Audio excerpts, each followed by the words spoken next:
Here in a few short weeks, we actually got San Diego Comic-Con coming up. Marvel has said that they're going to be skipping it this year because they're in the middle of production on several things. So rather than, shut down, production on an Avengers movie and fly the 45-person cast to LA, for a week. They're just going to skip it, and apparently they're going to drop bombs over Baghdad next year when they come back. They're just going to lay it all out. So, well, they have to next year. Right. San Diego Comic-Con is always in. Is it always in July? Always July. Yeah. Which, Fantastic Four also is going to be coming out right before it, too. So yeah, so it really doesn't do them a whole lot of good this year, I guess, to be there. I will still like some kind of presence, but I get it, It was kind of fucked because last year Deadpool and Wolverine opened that day, and a bunch of spoilers and shit came out of the Comic-Con panel. That's right. And it was just very weirdly timed, It was.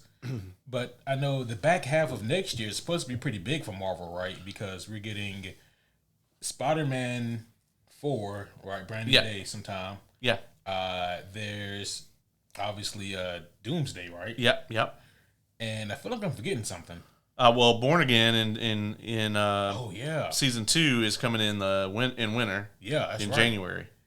Yeah, crazy. So that's earlier in the year, right? Yeah, just insane. So yeah, they got some shit cooking. I do wonder how they feel. Is there any pressure yet? Like how are they reacting to Superman right now? I think Disney is probably so obviously you have a couple different things, right? Like you have the people who are actually making the movies who don't give a shit. But then you have Kevin Feige who gives somewhat of a shit. And then you have Bob Iger, right? Yeah. Who gives a lot of a shit, right? I'm telling you, Disney especially, people look at it and go, okay, they got Lilo and Stitch or whatever. That's all they got this year as far as big money at the box office, unless Fantastic Four just, comes out of the gate doing some crazy numbers. And, they say a rising tide lifts all boats. Mm-hmm. So, it's entirely possible that people are going to go watch Superman and then come out of that theater, full of hope and optimism and just a renewed love of that superhero genre, and then be like, all right, Galactus eat a planet. Yeah, be like, oh, well, let me go watch this dark as fuck Marvel movie. It's kind of a flip. It kind of is. It's like, oh, man, Avengers came out in 2012, and then it's like, oh, well, DC is about to kick their shit off with Man of Steel. I'm sure this will be a lighthearted Christopher Reeve-esque Superman fare. No, not quite.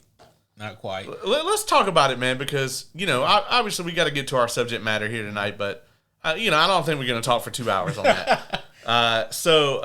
Which if you tuned in, this is going to be the Ironheart review, so we're going to get to that in a minute, but there's a lot of things going on that we need to address, so let's take the time. We're not going to have a chance next week. That's true.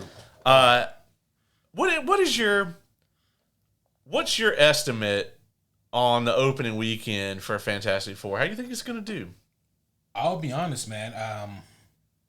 So Superman, its opening weekend was it 210? 217. So what actually happened is the lowest end estimates were 80 million domestic, right? Yeah. And then about that international, so 160. And then right beforehand, they bumped it and said, oh, well, I think it's going to do 190 or whatever. And then it came out and did gangbusters that Thursday, set, I think, a record for DC on Thursday. And then over the weekend, going into Saturday, they were like, oh, shit, this thing's going to do 210 globally over the weekend. And then even that was low. And then on Monday, when all the receipts finally were in, it was at 217. Wow. Opening weekend, which is the highest opening for a DC movie since Wonder Woman. That was not the movie I was expecting you to say at the end of that sentence, but yeah. Wow. Yeah, since 2017, man. Wow. Yeah. Yeah, so it's been 8 years since DC had an opening that strong. And it's been a year since there was a comic book movie that opened that strong, since Deadpool and Wolverine. Nothing's touched that. Estimates are that it's going to have about a 50% drop in its second weekend. So that means it'll bring in almost another 110 mil this weekend globally. I'm hoping word of mouth might boost that even higher. So Yeah, you hope that word of mouth, name value, and brand value could really bolster this thing. yeah, It's a movie that I think, man, I think people should go see. Damn good yeah. movie. As far as Fantastic Four goes, I'll be honest, man. I didn't expect Superman to be this strong, but I also, I had similar thoughts or expectations for Fantastic Four. Like the advantage they have is that they're in the midst of a universe that, while maybe not at its peak, is trying to bounce back. Right. And Fantastic Four, I think maybe even the casuals are aware that like this is the movie that is really supposed to help bolster the MCU and help bring it back to form. So I think with that note, man, people might really, for the first time, really turn out to see a Fantastic Four movie. I would hope so. I mean, I think Thunderbolts is doing very well on streaming because, as we said, it's going to take some time. Yeah. Thunderbolts was very well received by the people that saw it. The problem was just that people didn't see it. And then, I think it's been doing well on streaming. So I think things are looking up for the superhero genre as a whole. But here's what we have to worry about, man. It's like, on the other side of that spectrum, if Fantastic Four comes out and sucks, oh no, we're going to be right back in the trenches again. Yeah, I'll tell you this much, man, because I messaged you the other day about, I watched like this new promotional material, which was not a promotional material at all, which is just a straight spoiler. So I would not say, we'll talk about it next week. And then I'll tell you exactly what they dropped for no good fucking reason whatsoever. Marvel puts out, I'm telling you, and I don't know if Superman drove this or whatever, but they get so nervous about bringing people in. Like, I feel like it's like how you can always tell if like a local indie show is nervous because they'll put their tickets out and announce a few matches, and then like the ticket sales won't be there that they want, and then all of a sudden they're running like a promotion, like a buy one get one or something. Right. And I'm like, yeah, this is out of fear, and Marvel does that, man. I feel like with James Gunn and Superman, everybody wanted to know what that movie was going to be. Yeah. And they gave us very little of that in the trailer. True. As a matter of fact, as we came to find out, pretty much every single thing that they gave us in the trailers is in like the first 10 minutes of the movie. Yeah, they pulled a Matt Reeves with the Batman. That first trailer. He said, that comes from like the first, I think he said like 5 to 8 minutes of the movie. Yeah. And but then it was like, well, that's because that's all we have right now anyway. Yeah. But looking back at the Superman trailer, you're right. Most of that stuff came from, that very first opening. Yeah. You see like Lex going into the fortress, and you see him landing in the snow, and you see like fucking the Superman robots and all that shit, and you're like, oh man, like, is this in the middle or the end of the movie? Like, because in your mind, when you see that first trailer they showed where you like Superman lands in the ice or whatever, and like the robots, Crypto comes and gets them, and the robots bring them in and they heal them with the sunlight or whatever. You're thinking like, oh, okay, well this is going into the third act. Exactly. This is going into the big fight. At the end. Nah, bro, that's like the first thing that happens in the movie. So like they really did a good job of keeping their cards close to their chest here, where I haven't seen any of this Marvel bullshit, but it's because I know them. It's the shit where, right before Deadpool and Wolverine, they just put Laura in one of the trailers. Yeah, that's right. Yeah. And while it was a great scene and it got me hyped for the movie, it would have just been so much better if you just let me come to that theater and experience it. The reason that I think Superman was such a great movie-going experience, and I really do believe it is a movie that you should go see on the biggest screen you have access to. Because it just brings you into the movie, Right. The way it's shot is magnificent. But I feel like they're Marvel doesn't put enough credit on that idea of like, this is how I want to feel when I'm in the theater. Yeah. You know? And they got to stop spoiling shit, man. I could not agree more. I completely forgot that they did that thing with X-23. Yeah. And Deadpool and Wolverine, which was ridiculous because we were just days away from that movie dropping. Yeah. And then here's Laura in one of the trailers, like, what the fuck? And it was going to make $1 billion fucking anyway. Anyway, yeah. And this Fantastic Four reveal, like, that they did here, in this latest promotional material trailer thingy or whatever, it was a straight up scene from the movie. Like when I clicked on it, I thought I was just rewatching the second trailer again because I really liked that trailer. So yeah, let me see this trailer again. Whole new promotional material, whole new scene from the movie. I mean, and it's a pretty big. It was a great scene. So I understand their confidence in putting it out there, but man, what a fucking spoiler. So I mean, that's a real double-edged sword. Like, because it makes me, a little bit more hyped for the movie, but also I'm disappointed now because I would have loved to have just seen that in the theater. Right. So I don't want to know what happens, obviously. No. With all the new trailers and stuff that have come out, has your opinion on Pedro Pascal as Reed Richards changed at all? That's so difficult to say. He does speak in the scene, but honestly, he says the least. Again, like no spoiler, no context here, but they're at a press conference, and the press they're asking the Fantastic Four questions. So blah blah blah. What did you do? Da da da.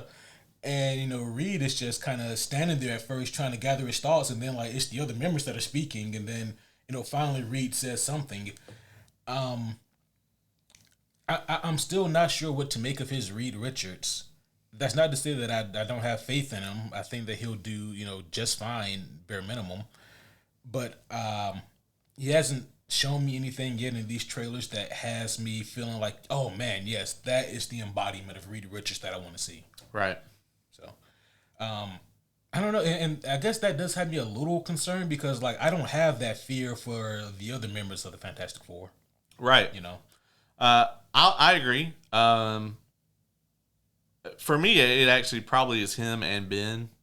Yeah. I don't like that the voice is just that dude's voice. I'm trying to like put up a mental block and just it's hard. Like I need them to put a little gravel in there, just a little something.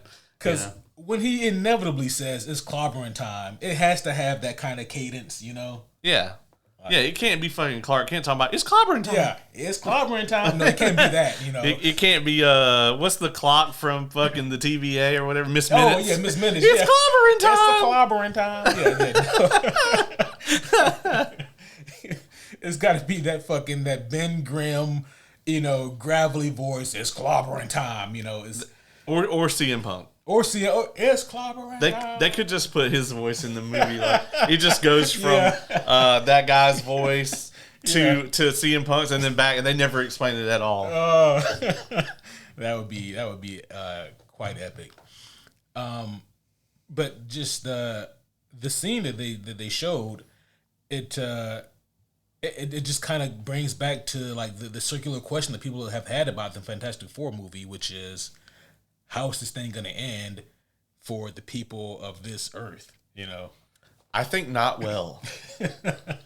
I think either one or two things, right? Either like the Galactus shit is going to go. So I think it's either going one or two ways. Either they're going to fail to stop Galactus, and Reed's going to be like, okay, we can't save our Earth, but we could save another one. Mm-hmm. Like that's a possibility. Or I think they're going to divert Galactus and then be like, oh my God, we have to warn them. Be like, oh, okay, well, I won't fuck up this Earth, but the planet looks delicious. Yeah. So there's one over there that I'm going to go get. And then be like, and then Reed's going to be like, no, we have to warn them or whatever. Obviously, somehow we're going to get to the scene that's in New Avengers or Thunderbolts Asterisk, however you want to classify it. And both of those get us there. Yeah. That is true. If they just save the day, then there's no reason. Right. Yeah. And that is a great point, right? If they just straight up save the day, stop Galactus, and they defeat him, Ultimate Nullifier or whatever he uses, whatever they use, then there's no need for them to be on 616 Earth. Right? Yeah. Yeah. Reed Richards is like, I'll be right back. Keep sucking my dick. I'm gonna go to I gotta run to the office real quick, but I'm gonna leave it here. I was gonna say you can just leave it there with her. And I'll be right back. Right. Oh no! God damn. Hey, everybody knows that if you had those superpowers, you use them for nefarious reasons. Yeah, absolutely. Pretty much all superpowers. Yeah. It's like, speaking generally here, people, I was going to say men, but no, it's people. People are going to find a way to use superpowers for nefarious means. Yeah. For dirty, dirty means. Oh, man, I know you hated that Man of Steel discussion that went on the other day in our group chat that we have with some of the various homies in it. I think you tuned it out, didn't you? I'll be honest, right? So, like, I had, like, a real shit day at work. And, like, the notifier kept going off, and I was like, I'll check it in a little bit. I'll check it, when I get off. I get off work at, like, 4:54, and I look at the text thread, and it tells me 72 messages.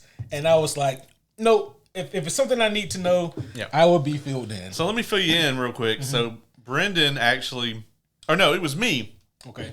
I had posted this this meme of sorts, right? And honestly, I mean, it's a very accurate sort of meme, mm-hmm. and it was depicting the Fantastic Four that we got in 2015 versus the one we're getting now. Oh, okay. And also the Superman of Steel versus the Superman movie we got now. And it's just pointing out how much more vivid and colorful the movies are now, which that goes into a few things, right? Number one, like the tone is a lot lighter. There's a bunch of people trying to do a bunch of grim, dark shit to try to counter program Marvel back then. How'd that work out? Which is funny because the darkest fucking movie coming out this year is definitely going to be a Marvel movie. Oh, yeah. But somehow there will still be characters cracking fucking jokes. Anyway, check out our Superman review. Yes. But, so I was like, well, considering that if we get the same gap that we get between... like I said, basically, there's the same gap between Fan-Four-Stick and Man of Steel as there is between Man of Steel and Superman 2025, is what I said. Oh, okay.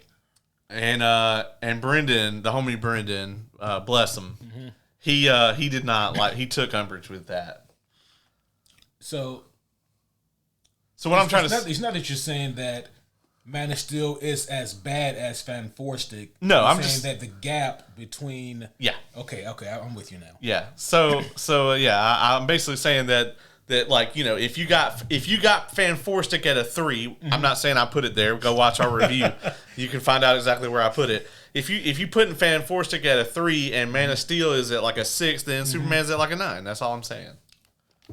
I mean, I think that checks out. Yeah. I mean, Yeah. I'm just saying. The homie Brendan didn't like that shit. Oh, really? He had Man of Steel at like an 8.5. Oh. I was like, did you have Superman at like a 12? Yeah, I think I scored Man of Steel like a 7.4, Right. But then again, like I'm one of the people that actually enjoys that movie. I think I liked it when it came out. Yeah, I mean it's got its charms, but I understand why people don't like it. I think I'd really enjoy it as like an Elseworlds movie. Mm-hmm. Like if they had never made it then, and like right now they were like, oh, this is some like Earth 12 Superman shit where like fucking we're gonna make a dope ass Zod and like the Kryptonians all clone themselves mm-hmm. and like they just he's gonna terraform the Earth and make it like Krypton. Yeah. It's basically Lizard Man's plot from Amazing Spider-Man. It's a little bit better than that. It is better than that, thank goodness. But it's not that far off from it. I mean, trying to find a new home world for like his home that is destroyed, it's noble, just at the expense of everyone on Earth. It's Magneto-ish is what it is. If you have a machine that can turn a planet into Krypton, you could just pick one of the any of the uninhabited planets. But this one has all the stuff they need for survival and a yellow sun. Yeah, that's true. Yeah, yeah. See, this is where Kara would have fucked Zod up, right? She'd have been like, "Why wouldn't you pick a red sun? You can't get fucked up on this." That's true. Like I can't get drunk on this planet or high. Yeah. What? They just leave. Why did you terraform this one? Yeah. Supergirl is well underway. I think they're getting close to actually wrapping. They have wrapped. Oh. And they dropped a teaser poster today. I saw that. My excitement for this movie, folks, is next level. We have not reviewed Woman of Tomorrow, right? We have not. Okay, we got it, but Yes. we'll do it closer to when that movie comes Right. out. We got like a year. Yeah. We'll do it between now and then. Yeah. Yeah, so that'll be a really good book to review. And also, like, for people who are complaining, spoiler alert, if you haven't seen Superman yet, spoiler, for people who are complaining about the Kara scene at the end of the movie, like, you guys need to read Woman of Tomorrow. People were complaining about that? Oh, yeah. Oh, my gosh, I can't believe they had her show up, shit-faced, and she's, this, acting this brash and blah, blah, blah. I'm like, this is absolutely in line with this interpretation of the character. Like, I don't see any problem with it. Yeah, I'm sorry that she didn't show up like the Smallville one, who just kind of like is there to look pretty and like stare off into space while the other characters exposit. Yeah. Not that I have a problem with the actress that played her on Smallville. They just didn't really give her a fucking thing to do. Someone posted the most diabolical thing that I agree with. They said, man, if they ever introduce Power Girl, they need to just get Sydney Sweeney to do it. Right, yeah. Absolutely. For no particular reason other than she's a great actress. Correct, yeah. Yeah. They might have to put a disclaimer at the front of that movie. Be like, if you're lactose intolerant, this movie may bother you. Jesus Christ.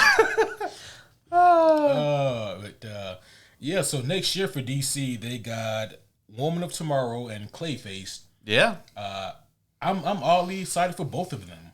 I read today that they are, and I hate hearing this in any superhero anything, especially coming out of DC, they are apparently fast-tracking a Wonder Woman movie.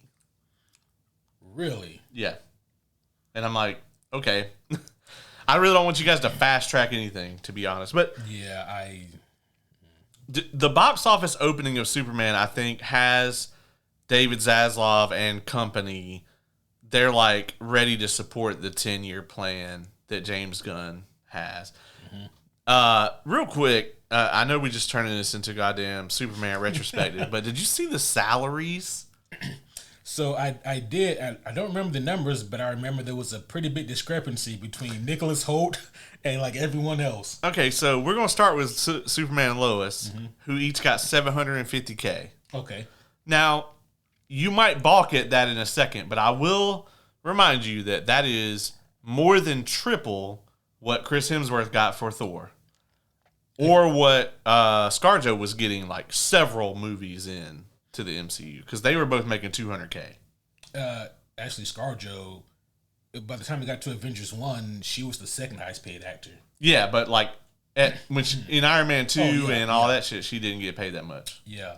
Well, because I'm just saying, like, it's interesting because, like, in Avengers 1, it's like RDJ, and then it's ScarJo, and then I think it might actually be Sam Jackson. Yeah. And then, like, you have, like, Mark Ruffalo, Chris Evans, Chris Hemsworth. Chris Hemsworth was getting fucked. Oh, yeah. All three of them were. Yeah. Like, they were all, like, in the 200,000 to 300,000 range. Yeah. Yeah. So. It's pretty interesting. And so, like you said, looking at Lois and Clark here in these movies, they got a lot more than their contemporaries did for Avengers. And they're both young. They have not been in a lot. Right. They're also both contracted for more movies. Yep. So, but then, going up from there, Nicholas Hoult got $2 million for Lex. Yep. Which he fucking killed it, folks. He absolutely. Let's just be honest here. He fucking nailed it. I'll put it this way. Unless like Galactus is just like this this amazing interpretation of the World Eater that we've never seen anything of the likes of. Nicholas Hoult better win a homie this year. Yeah. I don't see Nicholas Hoult not winning a homie this year. Yeah. Yeah, I mean, I think the only person who could even really challenge him for it would be Yelena. Mm-hmm. Because she did an amazing job also. She's basically the main character of Thunderbolts Astros. Yeah. I was thinking about for best antagonist. Oh, okay, yeah. Oh, then in that case, yeah, no, there's really nothing. Yeah. I mean, don't get me wrong, like I love the Void for what we got of it, but you can't really right, really compare the two. Oh, you weren't thinking Red Hulk? I was not thinking Red Hulk. or the leader. Oh yeah, I forgot all about one thing in Old Greg. Old Greg. I forgot all about Old Greg. Now Nicholas Hoult got 2 million, but the really interesting number to me was that James Gunn got 15. Holy shit! Plus, he has a 7-figure salary as the head of the studio. Is part of his responsibilities dictating who gets paid how much? I guess. I mean, obviously, I'm assuming that David Zaslav had to sign off on that shit. Yeah, I didn't see that part. Yeah. James Gunn got 15 mil. 15 mil, and he probably gets a piece too. Oh yeah, I would imagine. Yeah, a piece of the box office. I can see that. Yeah. So. Shoo. Yeah, he's sitting pretty. Yeah. I've been watching a lot of stuff that James Gunn has kind of said about the movie. And I really, I think I have even more faith now in his interpretation of the DCU than I did. I'm so hyped for Peacemaker Season 2 now, way more than I was. Okay. So have you seen the new trailer for that? No, I haven't. So it basically looks like they're gonna go straight full multiverse with this, where like the Peacemaker that we saw in the Superman movie is like this universe's Peacemaker. Yeah, and he's basically gonna try to kill that Peacemaker and take his place.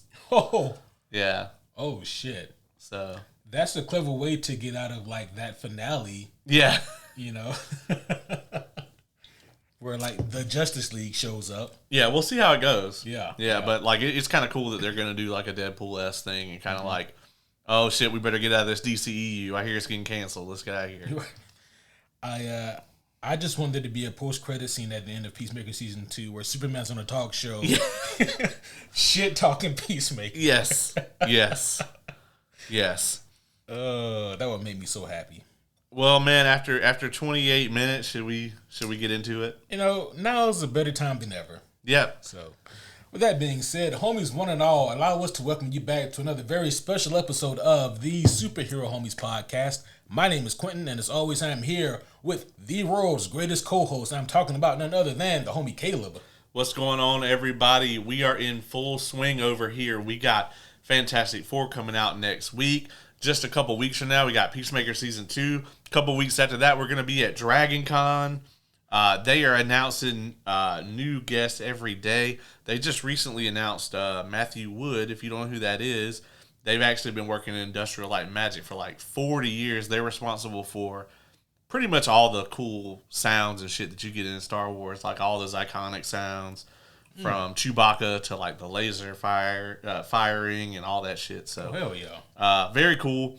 Kind of niche thing, but that he's gonna be there. So we are really excited for all these cool things coming up. But today, folks, we are here. Our next stop on this road of superhero fandom is the Disney Plus show Ironheart. Absolutely. So this will be a full spoiler review and breakdown. So if you haven't seen Ironheart and don't want any spoilers, you might want to get the fuck out until you've watched it and then come back here. Full tilt. Yep, absolutely. It'd be pretty hilarious if you sat through 30 minutes of the cold open, thinking that we were gonna do a spoiler free, and then you got here and you're like, God damn it, shit. This is bullshit. If you want a quick spoiler free. It was that. All right, anyway. Yeah. Now we're going full tilt spoilers. Now full tilt. So I will start off with some good here and say this. this is far from the worst show on Disney Plus. I agree. Yeah, like if you're thinking that this is like Secret Invasion level, it's nowhere near like. Yeah, you No. know. It's not Secret Invasion. It's not Echo. It's not. I mean, I'll say this about Echo. Echo fucked me up because I really liked episode 1 of Echo. Yeah. And I was like, I think that this has potential to be something really good. And then it kept going, and I was like, oh, okay. I'll be honest, man. My brain is damn near deleted most of that show. I just remembered the very bare minimum pieces of that show. Yeah. It's tough. Yeah. This is kind of sort of in the middle for me. Middle to better end of the Disney Plus Marvel shows. Yep. Yeah. This show does like it does some things that I think are pretty nifty, and then does some other things where I wish they would have never fucking done it. Yeah. It's a real interesting kind of roller coaster that this show takes me on, and not in the way that most TV shows and movies want to take you on a roller coaster. I will say too that going into this, and even from the promotional materials, you would definitely assume that this show would be more in the line of like, you know, the Falcon and Winter Soldier or the Hawkeye like kind of corner of Disney Plus. Yep. Or maybe, you know, if you just really want to like go for a reach, maybe like more towards the Miss Marvel corner. But when you watch the show, you actually realize it actually belongs kind of in the Agatha WandaVision side of things, Which is a really weird avenue. Yeah, yeah. I mean, and, you know, we'll get there, of course, but man, there are some things that were done that were just, I can only define them as interesting choices. Yeah. You know? Yeah. Before we get into all that, let me also say that I think that Riri is infinitely more likable in the show than she was in Black Panther 2. You can tell in Black Panther 2 they still didn't really know how they wanted to define the character. Yeah. And so they did a lot of fine tuning here. Did they just really have her like go in on the accent in that movie also? It kind of did. Like I feel like she really played it up. Yeah. in that movie. Speaking of things that are better, the suit. Oh God. All the suits. All of the suits. We even get a Joel Schumacher. I mean, they didn't do the crotch shot, but that was all that was missing. That the second suit looked fucking awesome though. Oh yeah. I will say, yeah. Yeah, I didn't mind the designs of any of the suits in this show. Yeah. Whereas that shit that they put in Black Panther 2, I don't know. I don't know what happened there. Literally the suit that Killmonger built in fucking What If was better looking than the live action suit that was in Black Panther 2. Oh man. So and also like they did a really good job, and you can tell when the show is really proud of its visual effects because they'll put the focus on it front and center. Yep. And with Riri, whenever she was getting in or out of her suit, it looked seamless. Yes. And they you can tell they're really proud of that, and they should be. Those were great shots. Honestly, it feels like, and maybe we'll find this out after the fact.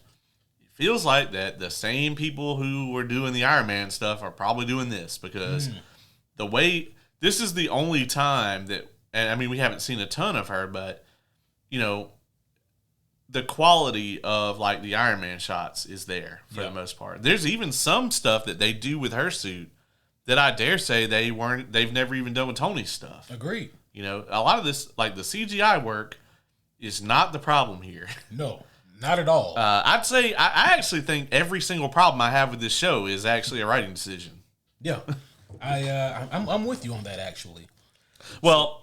Yeah, I mean, I might be out of my lane here, and tell me if I am, right? Okay. But do we have to have the basically first superhero show that stars like a young black woman, have her become a criminal? See, that right there. I was watching, I was like, did we? That was really? that was a weird take. That was a weird take. It was and it's like I'm not sure what's going on in the minds because like I had a similar thought while watching Falcon and Winter Soldier. I'm like, so the black guy can't get alone, even though he saved the world multiple times. multiple times. I'm Yeah. like, if we're trying to say something, then I need you to just say that for me out loud. Yeah, he can't just call up Pepper and be like, "Yo, can I get a meal?" Yeah, She'd be like, "I'll cash app you." You know. yeah. Speaking of people that should call Pepper, maybe Riri if she didn't shit on Tony Stark every time his name was mentioned. Well, I actually think to me, at least in this one, they actually, she mentions Tony Stark and knows who he is.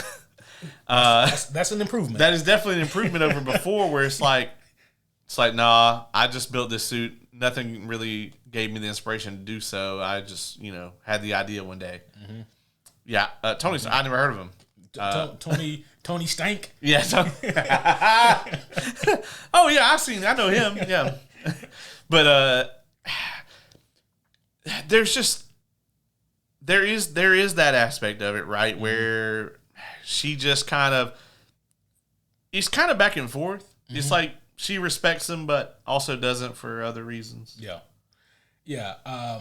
So the internet has been going in on her, talking about how if she had billions of dollars, she could also do what Tony did, and it does overlook a pretty crucial element of Tony Stark, which is, and I quote, "He built this in a cave." With a box of scraps. With a box of scraps. So on one hand, right, I understand what they were going for, but you got to be really careful when you're doing stuff, writing like this, when it's aimed at your flagship character, Bruh. Okay, so like, for a minute, I really almost was about to toss my TV out the window into the yard, because when she's like, "I don't got nothing to build the suit with," and her mom's like, "I'll be right back." If she had came back with the box of scraps, I would have yelled. You would have heard it from here. Like, is that Caleb? I totally thought that they were about to do that shit. I'm very glad that they didn't. That would have been hilarious. Bad. Yeah. For all the wrong reasons, it would have been hilarious. Absolutely. Holy shit. I'm glad they didn't go that route. Same. Yeah, so Riri, she has like the same kind of respect for Tony Stark that like a Gen Z or even a millennial today who's in the tech field would have for like a Bill Gates or a Zuckerberg, or like, respect for the ingenuity, but you can tell that there's like an underlying, if not dislike, then disregard for Tony. I mean, I can definitely see where she's coming from, right? It's like, oh yeah, you were a genius, but you were also born with billions of dollars. Yeah. And you profited off of the deaths of millions of people. Yes. I mean, we know that the Tony Stark as a human being went on this like incredible, series of events that led to a lot of growth, but like the average person isn't going to know that. So I never took any umbrage with that. I think the average person knows that he saved the world times. Yeah, absolutely. Yeah. So I don't know. Like I understand. I think it could have been done more tactfully, because on the one hand, you want to have that realistic take of, in reality, nobody really likes a fucking billionaire, Right. Yeah. But on the other hand, though, it's like, for some reason in comic books, a lot of them are really fucking cool. Yeah. Yeah. And so like with Tony, it's just a weird kind of juxtaposition where, and we'll get into this later, but like especially with the Ezekiel Stain stuff, they really could have done some cool shit there that was missed out on. I agree. Yeah. I like the premise though, right? Mm-hmm. The whole thing where it's like the difference between her and Tony is resources. Mm-hmm. As a premise, I like that. But the way that they pulled this off, I don't think they were saying what they wanted to say, or what I think they should have been saying. Yeah, so she gets kicked out of college and then immediately goes into a life of crime. Which she was committing crimes when she was in college. This is true. Just lesser crimes. Yeah. So I don't know how I feel about the Hood being in. So I knew the Hood was in it from the trailer. Homies, even those of you who read comics, when's the last time you read a fucking comic with a Hood in it? You know. But okay, cool, he's here. It's just that on paper, right? Like, what the fuck is the Hood gonna do against Riri? Like, she's got a fucking Iron Man suit. But you know they they find their ways. So he was an interesting choice for me. And also, homies, don't flame roast me here, because believe it or not, despite what you may see in this room here, I haven't read like hardly any Riri. Yeah. So that's true. So I mean, for all I know, maybe the Hood is like one of the main villains in her book. I don't know. But that would also be a really weird choice if he was. It really would be. I can tell you who also is probably not in her books, who should be, is Ezekiel. Ezekiel Stain, like, that character was created back in like the 2008 era of Iron Man books, and boy, he instantly became like a favorite of mine for like Tony's villains. And it's because like the whole idea of Ezekiel Stain is like, obviously, yes, he is the son of Obadiah, and he doesn't want revenge per se, because like he's like, yeah, I know about that's a piece of shit. I don't care about that. Yeah.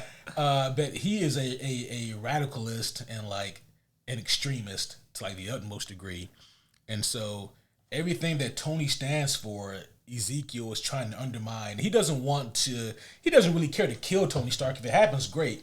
What Ezekiel wants is to make Tony Stark irrelevant. Right. You know. And now, unfortunately, because Tony is dead in the MCU, if you want to introduce that character of Ezekiel, it's going to be a little bit trickier. It would have been easier to display that form of Ezekiel if they had an Armor Wars TV show. Right. But we don't. We don't. And we probably never will get the movie either. Yeah. But, I mean, so we got a really watered down version of Zeke here. Who at times feels a little milquetoast, but you know, for what they're going for here, I like the actor, young Han Solo. You know, yeah. The actor was good. He was giving me real Brian Pillman Jr. vibes the whole time. The actor was fine. The reveal was awful. Just the way it's shot and acted is terrible. Yeah. So either one of two things. Either clearly Marvel didn't expect people to know who Ezekiel Stain was, you know, right? And or they thought that people didn't remember or care about Obadiah. Right. It could be one or both of those things, I think, which kind of culminated in them just kind of letting the limp dick flop on the table like that. It was terrible. It was, yeah. I texted you immediately when that scene happened. Yeah, and I had already seen it, and I remember just being like, "Oh man, yeah, that was horribly done." Mm-hmm. I will say though, one of the things that we said positively about Superman, I think carried over here. Most of the humor in this show is not people dropping one-liners. Most of the stuff that's really funny in it, there's not a lot of humor. There's not, no. But most of the stuff that's actually really funny is just the characters being themselves, and it's like naturally occurring humor, which is what you want. So there were some moments that were genuinely pretty hilarious to me, but this show is definitely not out to be funny. Yeah, you know, it's not, and I appreciate the show for that. Yeah. So, what you think about the Hood? I thought that the actor was actually pretty good, but I'll be honest, I don't think they really knew what they were doing with him. So like, for example, like Ezekiel, right? Like the way that what Riri does to him, I was like, I'm totally with Zeke. Oh yeah, yeah, like fry this bitch, like I would. You know what I mean? You had me locked up. Yeah, yeah.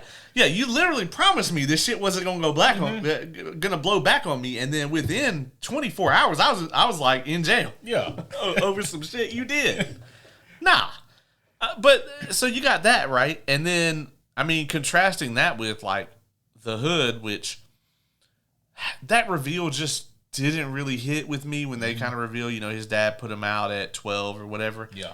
And I'm like, yeah, I get that, like, your father was a complete asshole, but, like, you had to come up with this whole bullshit plan. Right. You had to literally make a deal with the devil. With the devil. Now, I was incredibly pleased with Mephisto. In episode 6, I was upset when he wasn't on screen. Yes. Yes. Can we go back to the Mephisto stuff? Yeah. Sacha Baron Cohen is a fucking tremendous pick for Mephisto. Yes. He nailed it. Yes. His little, like, he was perfect at all times, basically. The whole line of, like, what's this going to cost me? Yeah. Oh, it's nothing you're going to miss. I feel like they are. Yeah, imagine making a deal with Mephisto and he's like, what's going to cost me? Oh, nothing you miss. And then you wake up the next morning and you're like, where are my nipples? I do miss them. I never used them, but I would like them back, Mephisto. I was like, I did not actually get the Mephisto thing spoiled for me ahead of time. Oh, okay. But when'd you pick it up? About episode 4. When all the black shit started coming up on his skin and everything, I was like, okay, we're getting into some weird shit here. And then when Zelma, which by the way, best character in the whole show, love her. Can we get a Zelma miniseries, please? No, not everybody needs a goddamn miniseries. Yeah, correct. I agree with you, but I would watch the fuck out of a Zelma show, and the homie K agrees. Like, I knew that was gonna be right up her alley. Like, if Kay watches this. Oh yeah. So let me tell you, like, I was watching this, and she just kind of was in the room, like playing Stardew Valley or whatever, and slowly she just kind of would be like looking up, and the next thing I know, she's done closed the laptop, Yeah. because she was not hyped at all for the show either, and she ended up really enjoying it until the end. Yeah, Zelma to me, absolute highlight. I loved every second that she was on the screen, basically. So her and Mephisto are the highlights. Yeah. How do you think this show did with the balance of technology versus like deep dark magic? I think it did terribly. Okay. I'll be honest, man. The best. So like, let me take that back. I wish we had got to see her actually fight the Hood before she had the magic put on the suit. Yeah. If they really wanted to show that, like the probably, I do enjoy the final fight between the two of them. It was wonderfully shot. It was. It's got better action in it than I can name 10 Marvel movies right now, where the action in this show is better than those movies. Fucking all of Ant-Man 2 and 3. Right off the rip. Oh, yeah. Not 1, because 1 actually has an amazing fight scene. It's got a couple. It's got a couple, yeah. Motherfucker tossed a goddamn Thomas Tank Engine at a motherfucker. Like, that's a wrap. But yeah, there's some great, there's a great practical fight scene in this movie and a great kind of CGI fest fight scene. The fight between her and the other members of the crew, I loved that scene. Because you kind of got to see all of their, like, expertise versus her and how she had learned about them and like knew what they were going to do. I thought it made them look so doofy. I was like, you guys, I don't like it was already hard enough for me to believe, for me to look at the crew, any of them besides like the Hood, and even he looked goofy sometimes. I mean, the motherfucker's walking around modern day New York City. Yeah. Or well, Chicago. Wearing a motherfucking cape. Right. Non-ironically. Yeah. A pimp cape. Yeah. Yeah, a demonic pimp cape. Right. But so when we get like the diner fight scene when like the crew shows up, and we get like are they twins? The siblings? I don't remember if they were twins or not. But I don't know. We get the siblings that show up, and I was like, you guys never sold me on the fact that you guys are like these elite badass fighters. Like I I didn't buy it when y'all said it in episode 1 or whatever, and I don't buy it here either. And then like, not to sound like Jim Cornette, but when 78-pound Riri Williams just is able to outmaneuver you like that, the both of you simultaneously, it would be different if she pulled a Tony Stark and jerry rigged some shit together, right? To nullify them. And I'll be honest, when I saw Tony Stark doing that shit in Iron Man 3, I didn't like it then. Yeah, right. But also like it's because in Iron Man 3 it had been like an hour and 15 minutes and still no Iron Man suit. Yeah. The fight with the two, I forget their names. The Seattle Pride Fest version of the Mauler twins. That part of the fight I didn't really like, but once Clown showed up, I really liked their fight with the explosives and all that shit. That was definitely better. Yeah, for sure. I did like that she trapped him in the bubble. Yeah, it's like, you stupid fucks, right? Y'all are not the brains of this operation, or the brawn. Yeah, I don't know what you do here. Yeah. Also, like, the point where she is like, well, just get it over, and like one of them pulls out the gun. I was like, why didn't you just shoot her in the booth? Yeah, you had this the whole time. Yeah. I thought she didn't have a gun. Yeah.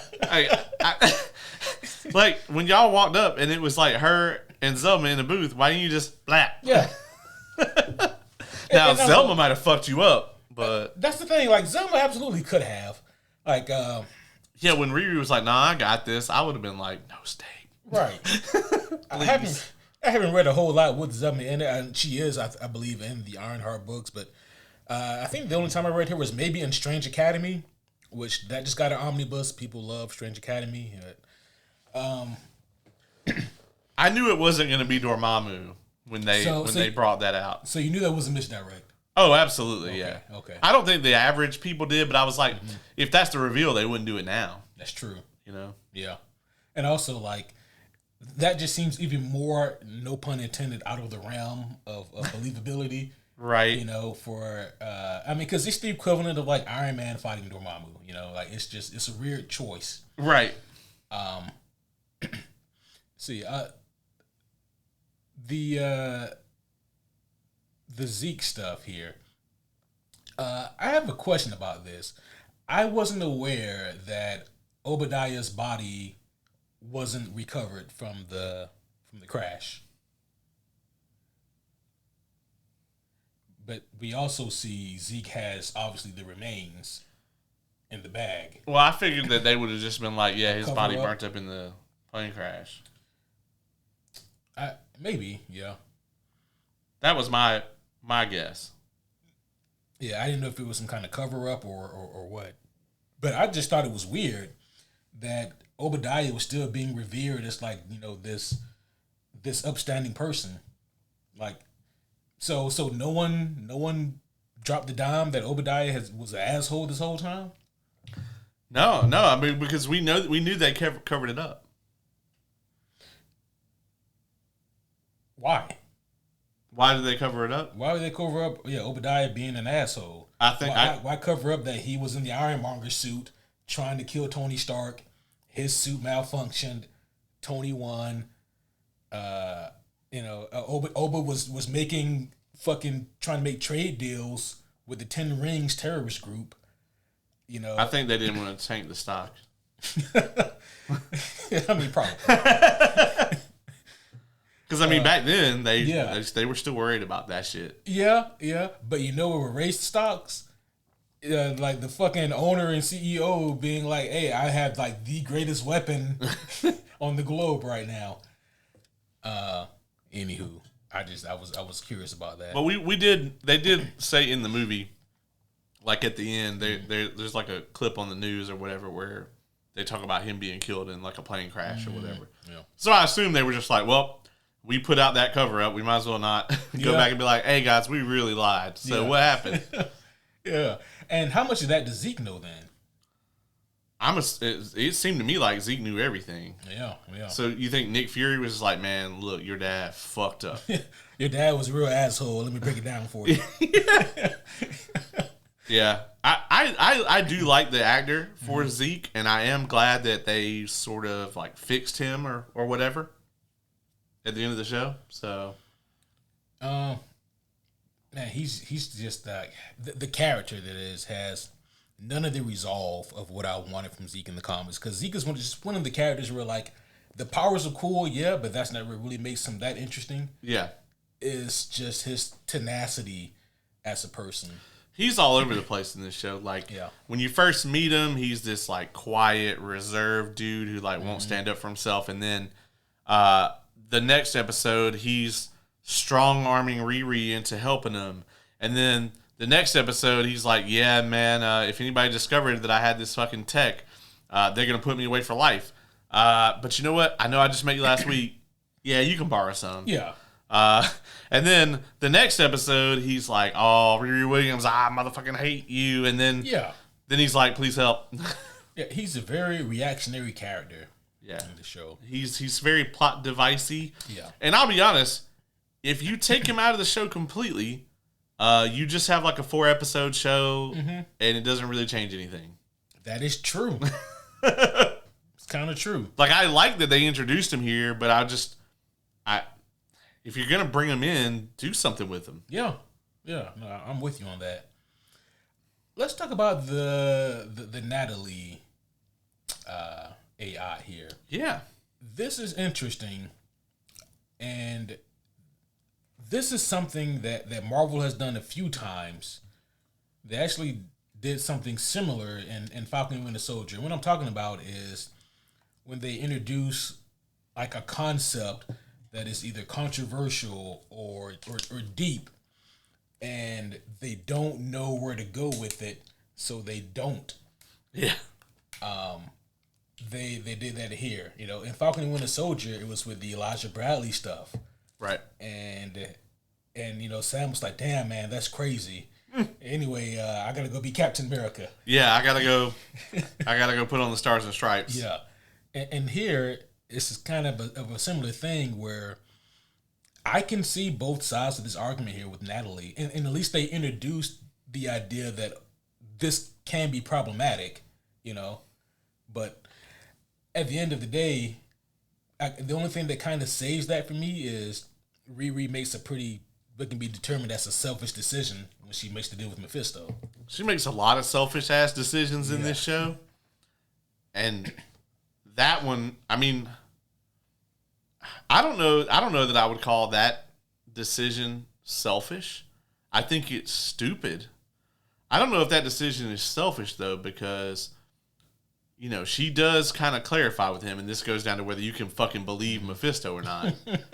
Like, what exactly is he bound by, right? Mm-hmm. But, you know, she does say, "You only want me, right? You're not going to come after my people." And he says yes. So, I mean, honestly, I think this might be the most selfless decision that she makes. I still think it's very, very dumb. Like, she's supposed to be, like, a genius. Now, granted, intelligence and wisdom are two different stats. Yeah.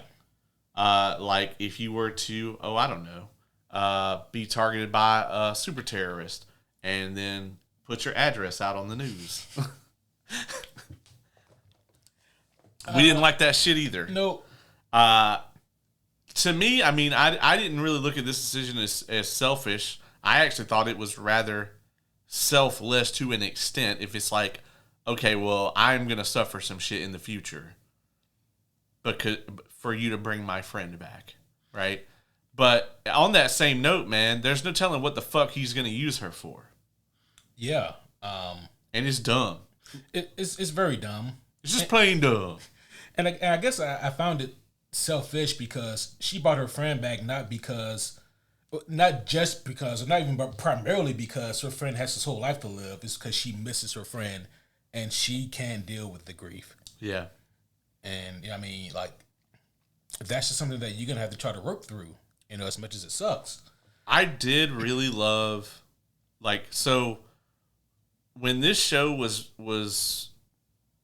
it's trying to do a lot of things. Mm-hmm. It's trying to, you know, it's like it's trying to say something about, you know, using AI to recreate people who have passed. Yeah. Right. But it's also trying to say something about like grief as a whole. Mm-hmm. I think it does a whole lot better when it's trying to talk about grief than it does when it's trying to talk about the AI thing, because with the AI thing, they do very similar to what, you talked about with Isaiah Bradley, where they're like, shit, brother, that sucks. I'm out.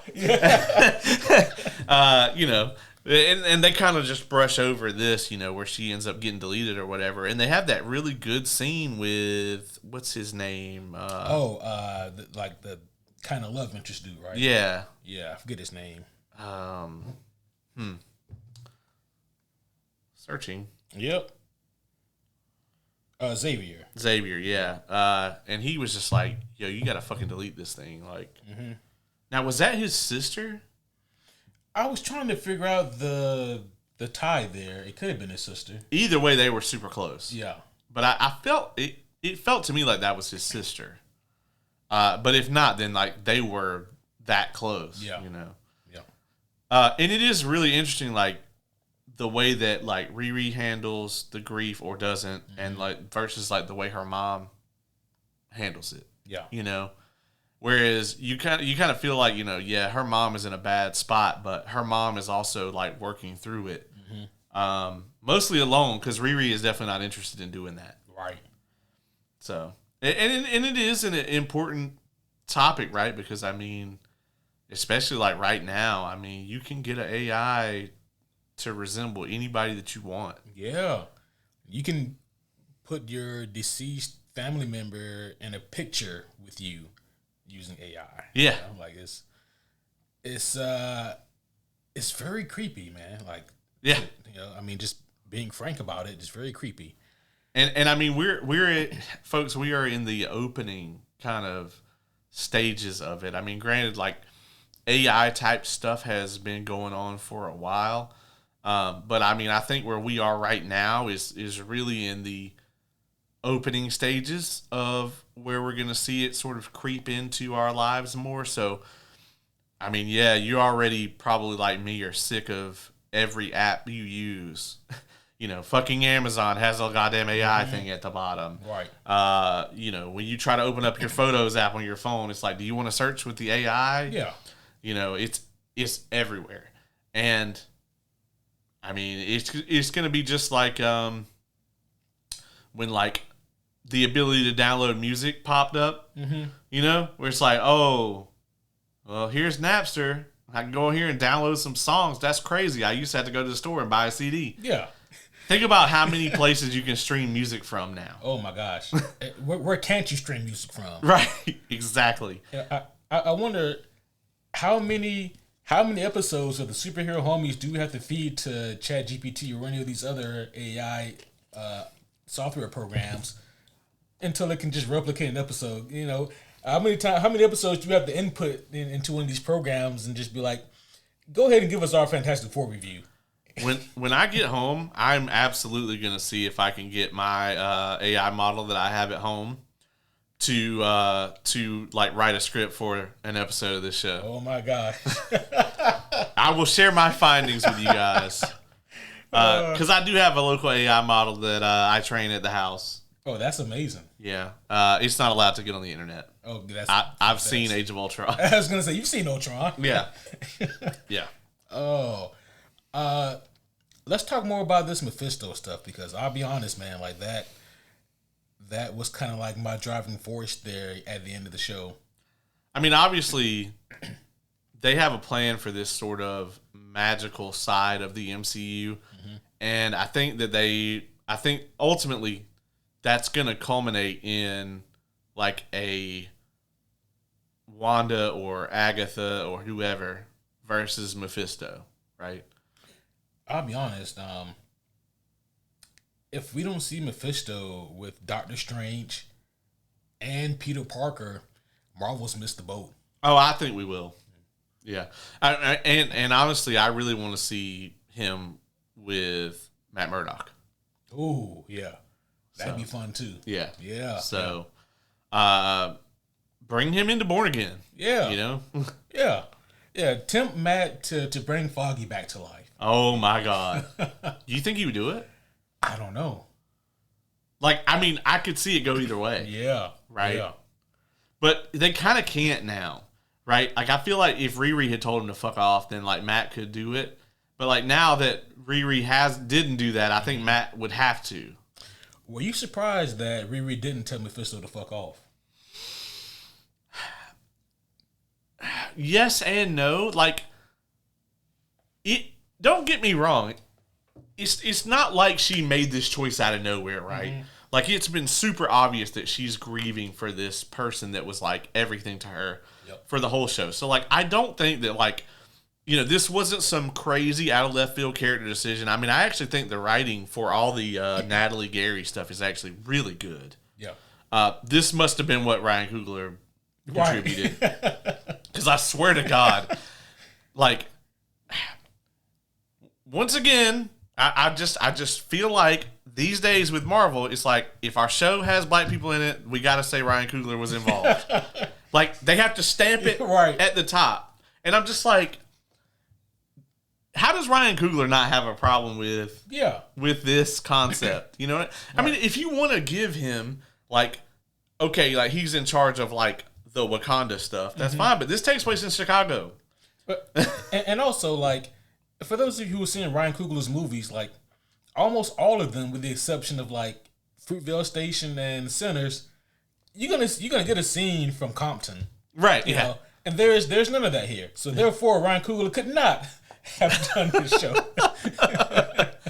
But, you know, they put him in big old letters at the beginning of every episode. Bro, yes, like front and center. Yeah, they're like, by the way, did you know? Yeah. You know. Like the showrunner's name would be in smaller font than Ryan Coogler's. It's like fucking, it's like when they were advertising Man of Steel, you know? Oh, yeah. They were like, by the way, Christopher Nolan saw this and said it was dope. Yeah. It's like, directed by Zack Snyder, the executive producer, Christopher Nolan. Who made Interstellar and the Dark Knight trilogy. Yeah, and then it's like Henry Cavill and all these other people in like 7 font on the edge of the poster. Yeah, it's the same shit here. Yeah, it's pretty the same much. Shit. Pretty much. But yeah, man, I really like all the Natalie Gary stuff, like the two of them, like and like how the characters are dealing with the grief and like the way they kind of explain to you, like they showed you how important they are to these characters, and then we get to find out like what actually happened. Yeah, and so her making the choice at the end, I didn't have such a huge issue with her making the choice because it wasn't like this character wouldn't make the choice. It was more of just like, how do you not realize this is a terrible decision? Or does she just not care? You know? You know, here's the thing, right? Mephisto, one of his many monikers is the Lord of Lies. Yeah. You know, so like it's always going to be a monkey's paw scenario when you're dealing with Mephisto. Like, she clearly had not heard of him. Clearly. I'm like, you can't Google this shit real quick before you say something? That would have been in her best interest for sure. You know, another thing that the internet has kind of been going back and forth on, and this is more from like the comic book nerd side of things, is when Mephisto says, I don't remember exactly what he says, but he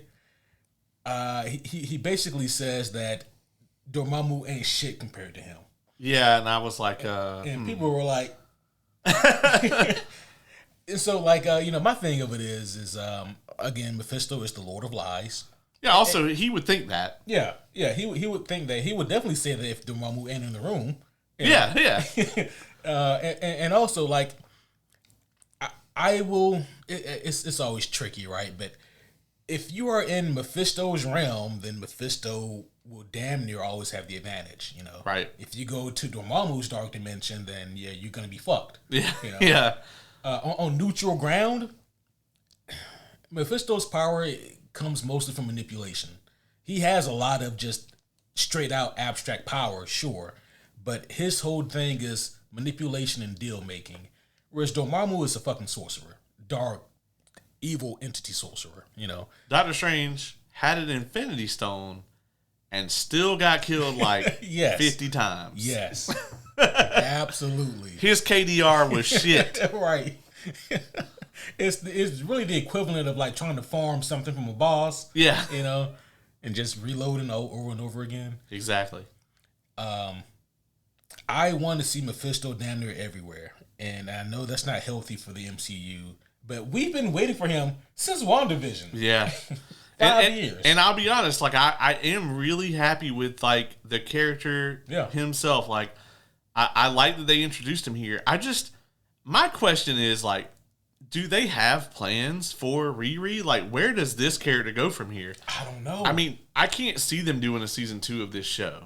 So, like, clearly the reason you would want to set all this shit up is to use it in something else. I mean, are they gonna try to feed this into Doomsday or Black Panther 3 or like what in the fuck are they doing here? That is an excellent question, and I'm not really sure what the answer to that is. I mean, Riri will go the same route as America Chavez. You guys don't remember who America Chavez is, do you? You know, she's gonna be 30 by the time Young Avengers comes out. Yeah, that's supposedly gonna have her in it. Right, all of them will be. Yeah, you know. Yeah, Iman Vellani is the only one who's not gonna look 30 when that movie comes out. Yeah, she's still gonna look 15, but she's gonna be 30. Right. And I think America Chavez might be the youngest of them because I think she was like 18 when Doctor Strange 2 came out. Yeah. But I mean, she's been fucking gone the whole time. So I don't know, man. I don't know what the plans are for Riri. From what I understand, as of now, the show is not getting a season 2. The Hood is also still out there, but he's hoodless. So, I mean, he's kind of a non-entity as well. The after credit scene was astounding to me. Like, I mean, I guess the only thing they possibly could do is, like, bring this up in, like, whatever the next, like, magic corner of the universe show that they're going to have. Yeah. Yeah. Mephisto also has to interact with Wanda. Yes. And with the right writing, then Marvel hasn't missed the boat. Yeah. I do think it would have been ideal to see Mephisto with Wanda sooner than this. Dare I say he probably should have appeared in WandaVision first. Or, you know, somewhere along the lines. But,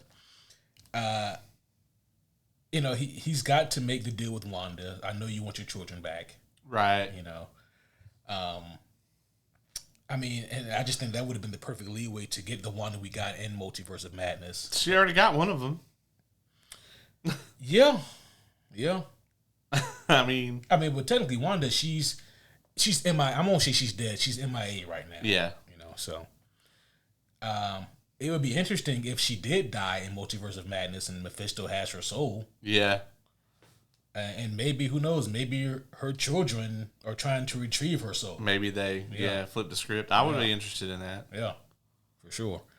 Yeah. I mean, there's so much that they could do with him. He's such a great villain. Yeah. And, I mean, the casting is chef's kiss. Sacha Baron Cohen, he was excellent. Yeah. I was thoroughly impressed with his Mephisto. Yeah, he's actually a really good actor. And a lot of people, because of all the roles he played basically in his early career, all the Borat bullshit, Ollie G, the Dictator, which is fucking hilarious actually. People really like downplay like how good of an actor he is, but pretty much all the serious roles that I've seen him in, incredible. Yeah. So I really liked him here, and I think he did a tremendous job.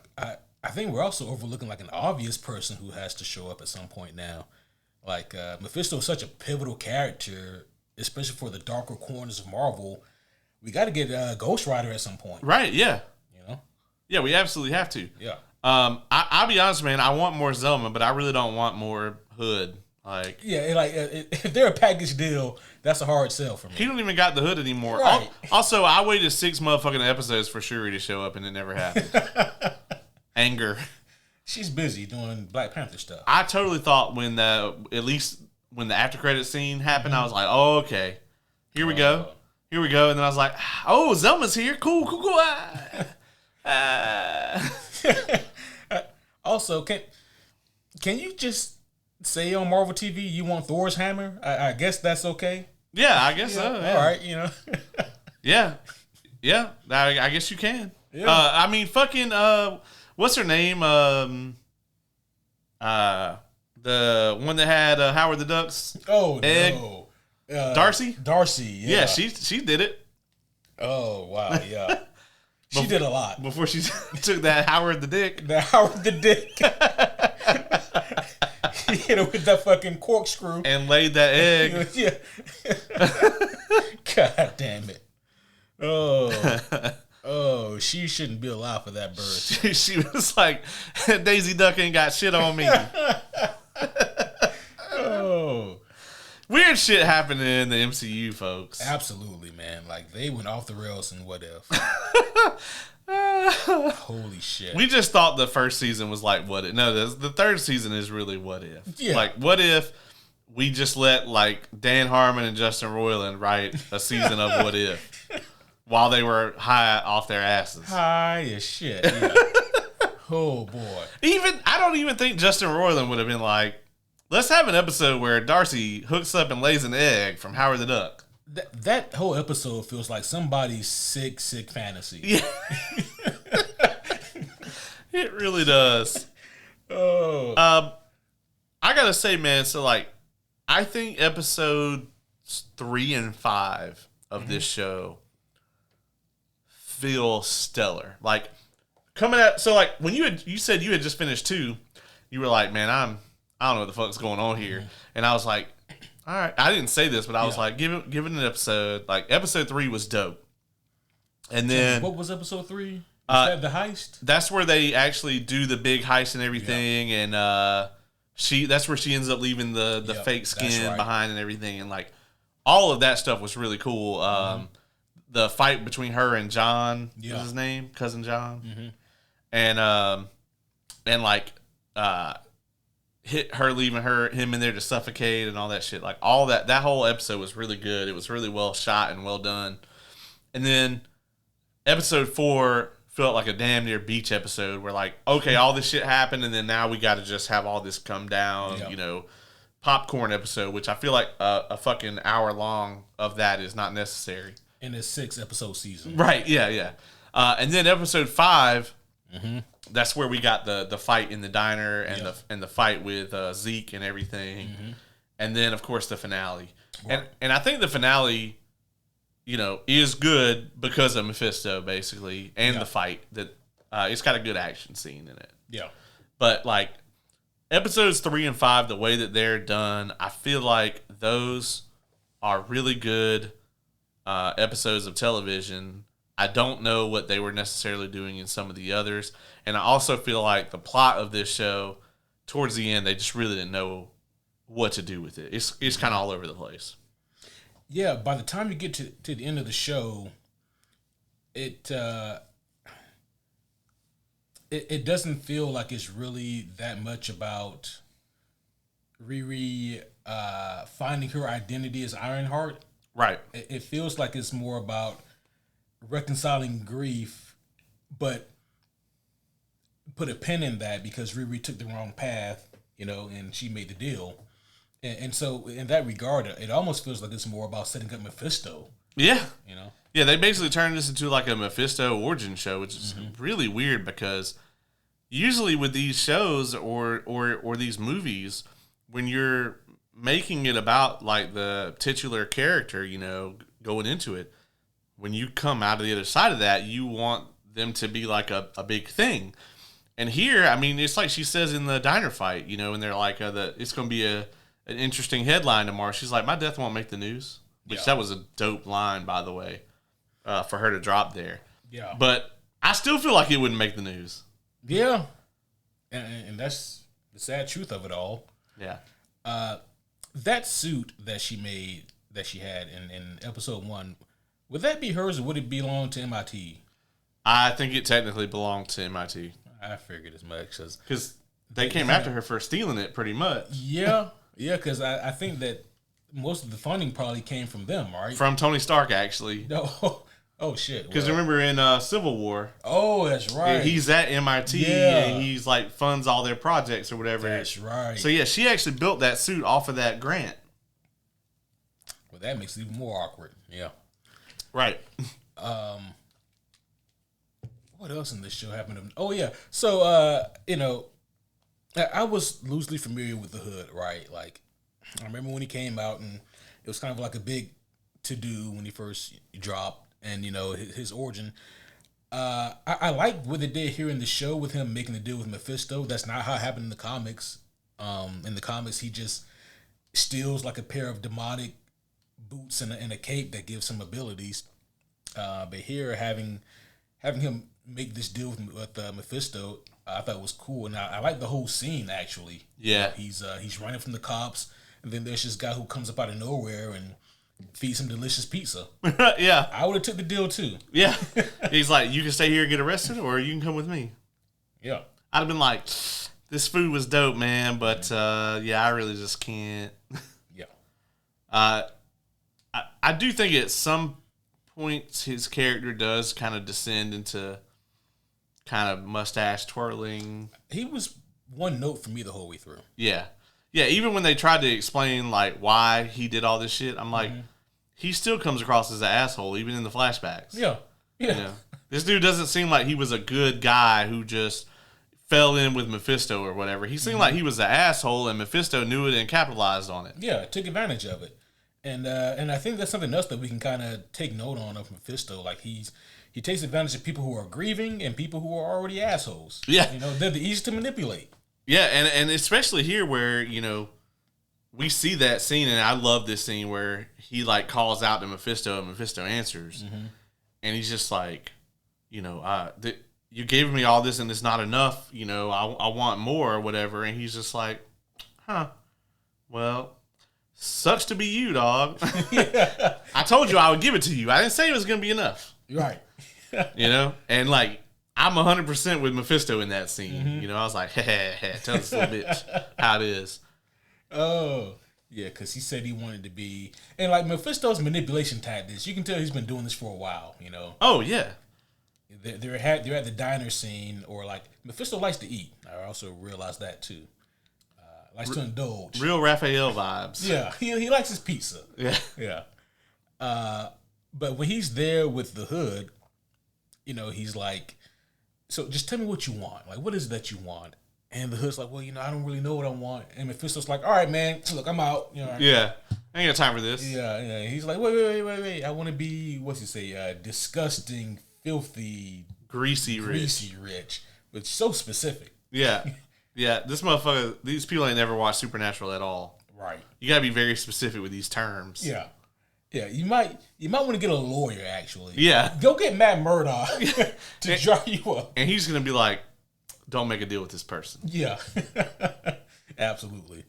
I guess another reason why Matt wouldn't make the deal is, first of all, Matt's gonna be like, I didn't hear you come in. Yeah. Yeah. Don't like this at all. Yeah. I don't know, man. I think if Mephisto got to him right after it happened, yeah, maybe, but not now. He's gonna learn how to live without him now. I don't know, man, because I go back to that scene with him and the Punisher, that excellent scene, and he's still reeling pretty bad. I don't think he's over. I think it's still a light spot for him. But, I mean, he's able to, live, He's got a life. I can also see him going to Peter and, no one knows who you are. I know it's got to be a lonely life. You lost your best friend, you lost your girlfriend, you lost your aunt.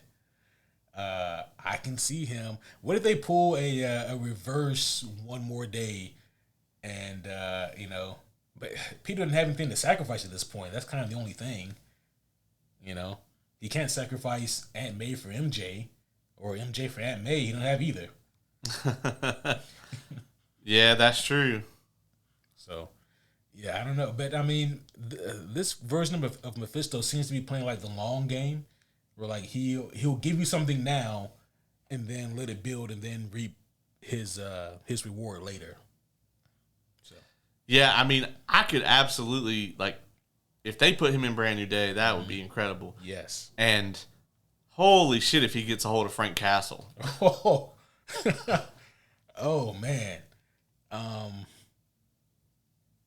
don't like that. Nope. I don't like that one bit. Nope. Yeah. That was horrifying. So, bear with me here. Okay. All right. Because this is gonna be like a doozy of a trip. This is by the way, folks, if this is your first time tuning in, anytime one of us, especially me, says, bear with me here, it usually goes horribly off the rails. Yeah. But proceed. So yeah, this is me really kind of going off the rails here with theorizing. But what if Mephisto does show up in Brand New Day? And Peter, he doesn't have his super suits anymore. No Tony Stark suits. And he's out here in his fucking homemade pajamas. He's out here in the common loot. Yeah, in the common loot. It's gray. Yeah. No +1 or anything. It's not yellow, not green, not blue. It's just and he's out here contending with whoever the villain is that decide to go with. And he's not having a good time. He's in a bad spot. He sees MJ with a new dude. Like he's got no one to talk to. He's vulnerable, the kind of person who Mephisto would go to. Mephisto's always had a hard on for Peter anyway. Like, this is perfect opportunity. And he says, Peter, I know that you feel worn out, you feel let down. Listen, you're a good kid. You deserve a break. I'll give you the power you need to be the superhero you want to be. And, they do the whole thing, and Peter accepts. Nothing happens, but then the next day, the little bit of symbiote that's left over, we get our Black Suit Spider-Man, and he has to deal with the symbiote in that regard. That would be an interesting way to go about it. Yeah. Just some food for thought, Yeah, I mean, it's interesting, right? Like, the one thing that with Brand New Day that really gets to me, and this isn't officially confirmed, but it's all but confirmed, is Sadie Sink as Mayday Parker. Mm-hmm. Obviously, like, she's coming over from another universe, right, and possibly also time travel. Yep. So, like, where does that fit in? Did she come back to stop Peter from making the deal with Mephisto? Like, is it something like that? Or, what? She's got to have some reason to be here. It's interesting you bring that up, because the reason why Mephisto has such a boner for Peter is because Mephisto thinks that his heart, his purity, either Peter or someone in his lineage is going to be the one to ultimately stop him. Yeah. So, I mean, there is some tie-in there. So yeah, I can see that. Now they made this the Mephisto episode, but I mean, Marvel did it, not us. Yeah. they made the Ironheart finale the Mephisto episode. Yeah, the Mephisto all along. Yeah.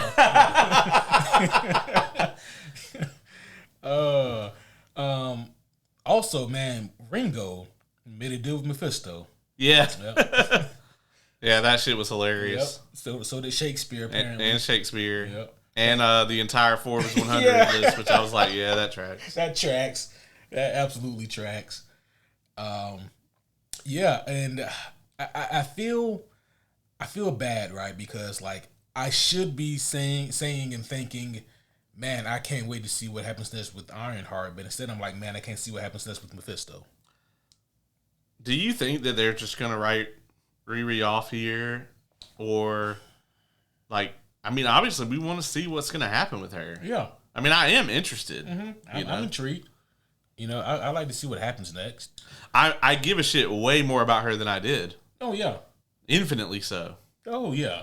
Yeah, I mean, you would have to. Yeah. Because I'll be honest, like, after Black Panther 2, I didn't give a fuck about this. Like, her showing in that movie is horrible. It's not great. And I did not care about that character at all. I do think her decisions are all over the place though in this script. Yeah. There is a little bit of her doing whatever the plot needs her to do. There are moments where it dips into Iron Man 3 territory, but unlike Iron Man 3, it doesn't stay there very long. Yeah. Fortunately. There's not like a giant bunny rabbit or anything. Yeah, thankfully. But you're right. People forget there's a giant fucking bunny in that. For no reason. Yeah. For no reason.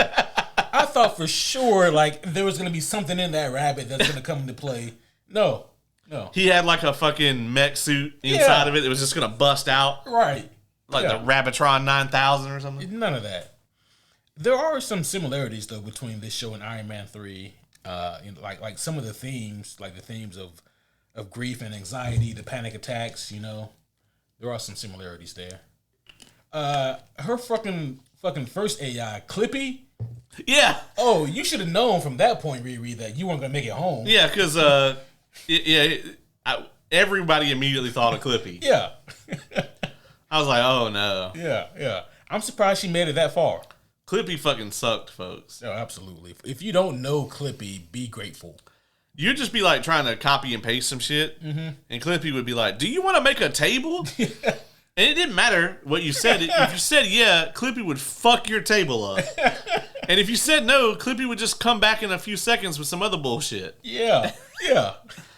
The first thing anybody would do when they would sit down at a computer in like the late 90s is turn motherfucking Clippy off. Turn him the fuck off. Get him out of here. He was like what the AI today is trying to do, but like without any of the sophistication. Yeah. There's a reason that when you buy Microsoft Office, Clippy is not in that shit. Right. For like the last 20 years. Oh, yeah. Imagine if in Age of Ultron, instead of running into Jarvis, you ran into Clippy. We would be dead. Yeah. We'd all be fucking dead. Roll them credits. Right. Yeah, we'd be fucked. I don't know what happens next with Riri. She, excuse me, she's got some avenues to go.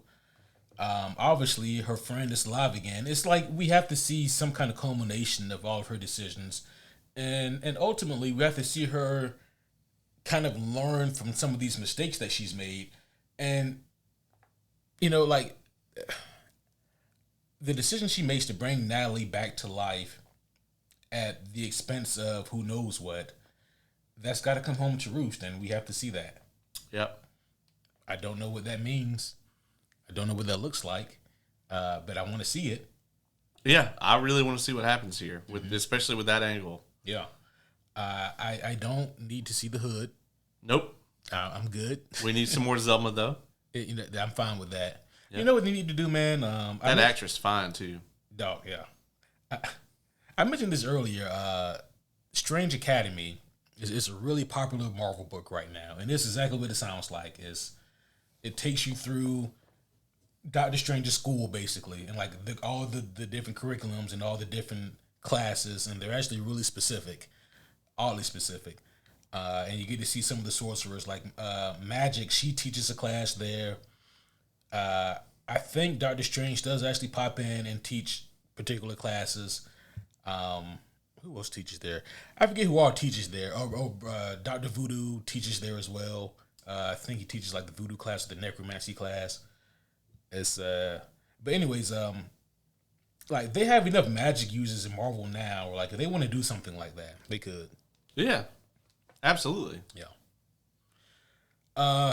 Man, I wish I had more to say about this show, but I can only talk about Mephisto so much. Yeah. I mean, there's not a lot in the show, to be honest, guys. Like, I mean, we get our setup of our main characters.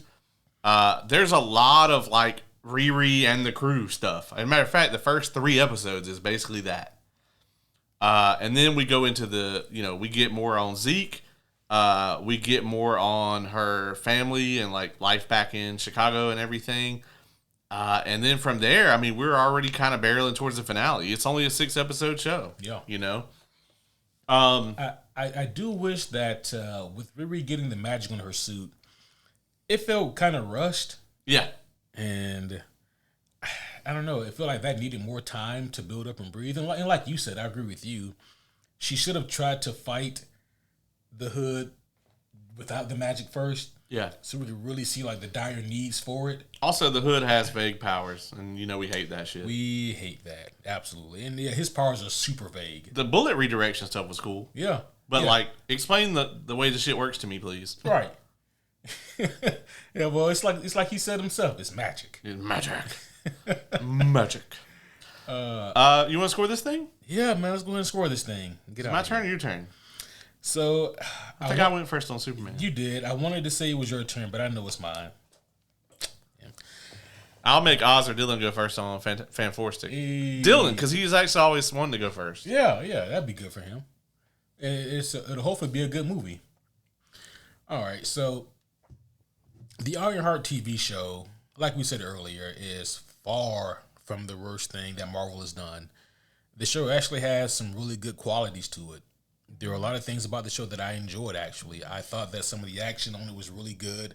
The CG, especially on the suit, looked top-notch. That last fight scene, for me in particular, between Riri and the Hood, I thought was great. That actually had me really, really drawn in and invested. It was dope. Yeah. I like that Riri is a flawed character. Sometimes she comes off as maybe a little too flawed. Or not that she's too flawed, but she doesn't really seem to learn a lot of lessons that maybe she should. And where the show kind of leaves us at, we need to see more of her so that she can come around and learn some of these lessons. But I do like a flawed protagonist. But I like a flawed protagonist who learns. The pacing of the show for me is kind of iffy. And it's because some of these episodes don't feel like they completely deserve that 45-minute runtime. Right. Like if we round up and say the show was 6 hours, I think we could have did it in 4.5. Yeah. Like you said, the humor in the show I think does work. There's not a lot of it here, but it does work. And the themes of grief is explored pretty thoroughly, but we kind of need to see the other shoe drop for this thing here.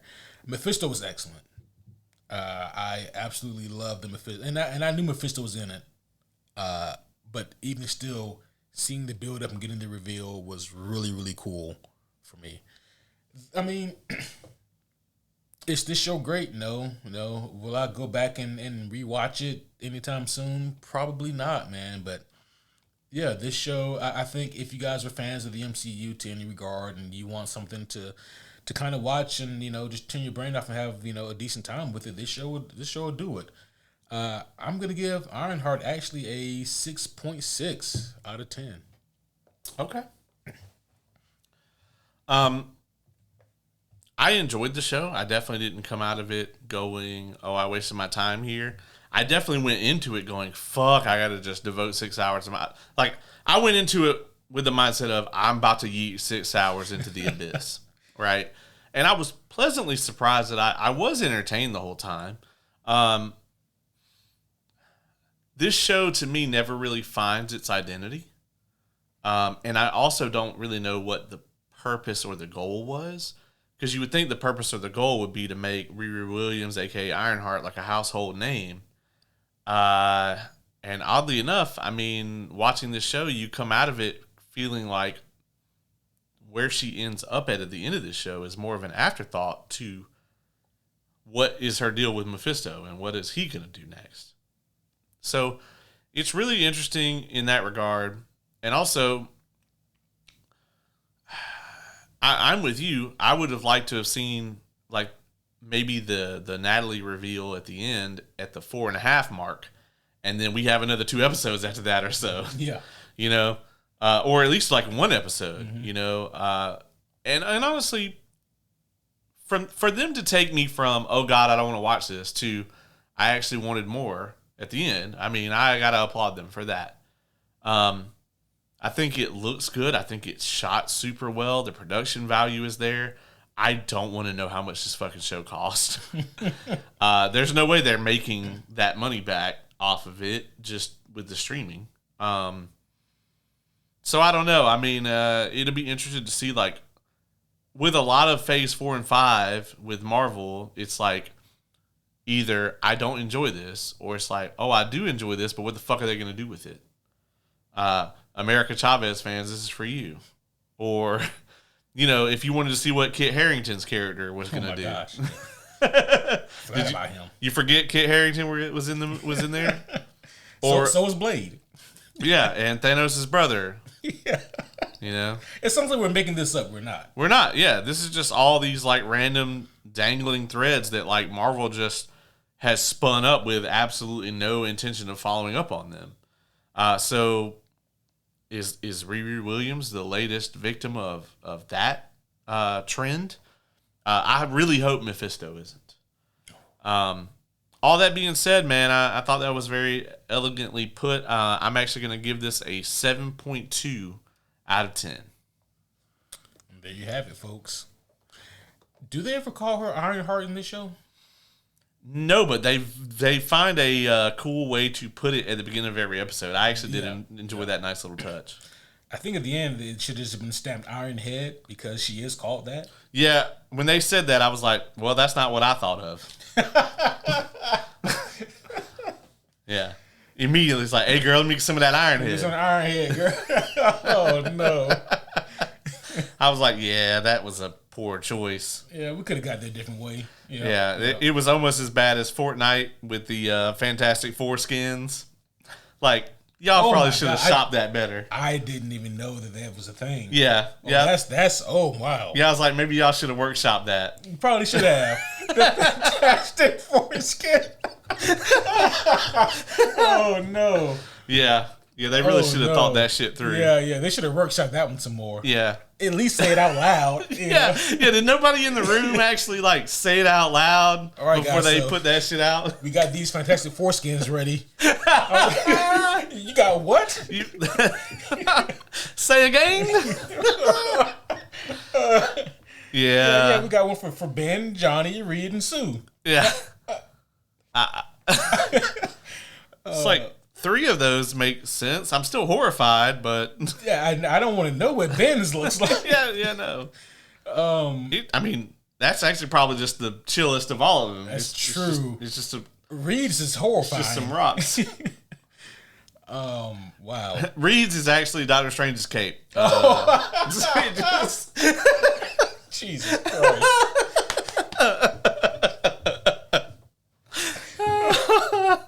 Fucking hell. This is how you know that you've overstayed on the podcast right here. We're talking about Fantastic Foreskin. Definitely won't come up on Thursday. Yeah. Not at all. Not once. Well, folks, I think this is, bringing us full circle here. The next time you hear from us, in all likelihood, we will have seen Marvel's Fantastic.